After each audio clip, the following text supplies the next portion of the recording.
তুমি যদি গৌড়বঙ্গ বিশ্ববিদ্যালয়ের আন্ডারে পড়াশোনা করে থাকো এবং তোমার এইসি সাবজেক্ট বাংলা হয়ে থাকে, তুমি ফার্স্ট সেমিস্টারের এক্সাম দিবা। তো এই ভিডিওটি তোমার জন্য খুবই গুরুত্বপূর্ণ হতে চলেছে, কারণ আমি এখানে 20টি কোশ্চেন ডিসকাস করব, যেগুলো বাংলার ক্ষেত্রে খুবই গুরুত্বপূর্ণ। তো এখানে 1 নম্বর প্রশ্ন হলো, পবন শব্দের সঠিক সন্ধিবিচ্ছেদ কোনটি?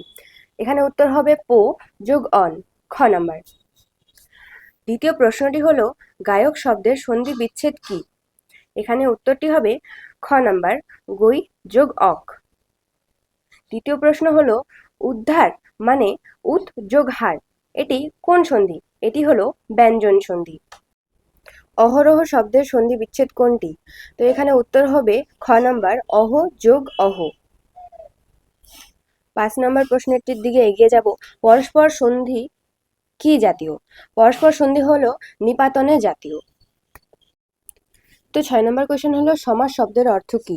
সমাস শব্দের অর্থ হলো সংক্ষেপণ।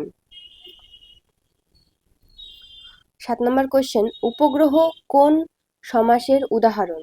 উপগ্রহ হলো অব্যয়ীভাব সমাসের উদাহরণ। 8 নম্বর, বিনা পানি, বিনা পানিতে যায়, এটি কোন সমাস? এটি হলো বহুব্রীহি সমাস। 9 নম্বর, তপোবন, তপস্যার নিমিত্ত বন, কোন সমাস?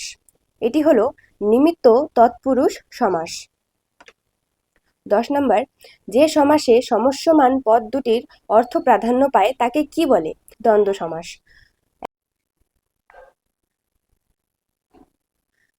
পঙ্কজ কোন সমাস? পঙ্কজ হলো উপপদ তৎপুরুষ সমাস।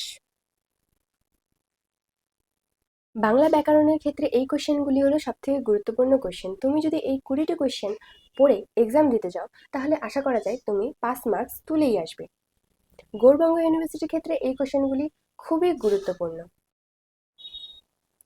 জেতা শব্দে কোন প্রত্যয় আছে? জেতা শব্দে তা প্রত্যয় আছে। পার্থিব শব্দের সঠিক প্রকৃতি ও প্রত্যয় কি? উত্তর হবে পৃথিবী যোগ অ, ক নাম্বার। বাক্যের অন্তর্গত প্রতিটি শব্দকে কি বলা হয়? বলা হয় পদ। বাংলা ভাষায় পদ প্রধানত কয় প্রকার? বাংলা ভাষায় পদ প্রধানত 5 প্রকার। ও এবং এগুলি কোন জাতীয় পদ? এগুলি হলো অব্যয় জাতীয় পদ। ক্রিয়ার সাথে বাক্যের অন্য পদের সম্বন্ধকে কি বলে?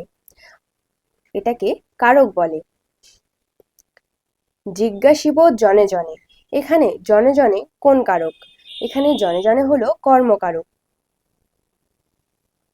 টাকায় সব হয়, এখানে টাকায় কোন কারক? এখানে টাকায় হলো করণ কারক। বিপদ থেকে রক্ষা করো, বিপদ থেকে কোন কারক? এখানে বিপদ থেকে হলো অপাদান কারক। তো এক এক করে আমরা বাংলা ব্যাকরণের 20টি কোশ্চেন প্র্যাকটিস করে ফেললাম। এখন আমরা এক এক করে দেখে নিই সেই কোশ্চেনগুলোকে। তোমরা যদি গৌড়বঙ্গ ইউনিভার্সিটির আন্ডারে পড়াশোনা করে থাকো, তাহলে এই কোশ্চেনগুলো বেঙ্গলি ফার্স্ট সেমিস্টার এইসি এক্সামের জন্য খুবই ইম্পর্টেন্ট। যদি ভিডিওটা ভালো লেগে থাকে তাহলে লাইক করবা, আর কমেন্টে অবশ্যই জানাবা যে তুমি গৌড়বঙ্গ ইউনিভার্সিটির আন্ডারে কোন কলেজে পড়াশোনা করছো। আর আমার চ্যানেলটিকে সাবস্ক্রাইব করতে একদমই ভুলবে না। আমি এখানে ছবিগুলো দিয়ে দিলাম, তোমরা এখান থেকে স্ক্রিনশট নিয়ে নিতে পারো। তো দেখা হচ্ছে নেক্সট ভিডিওতে। Bye bye.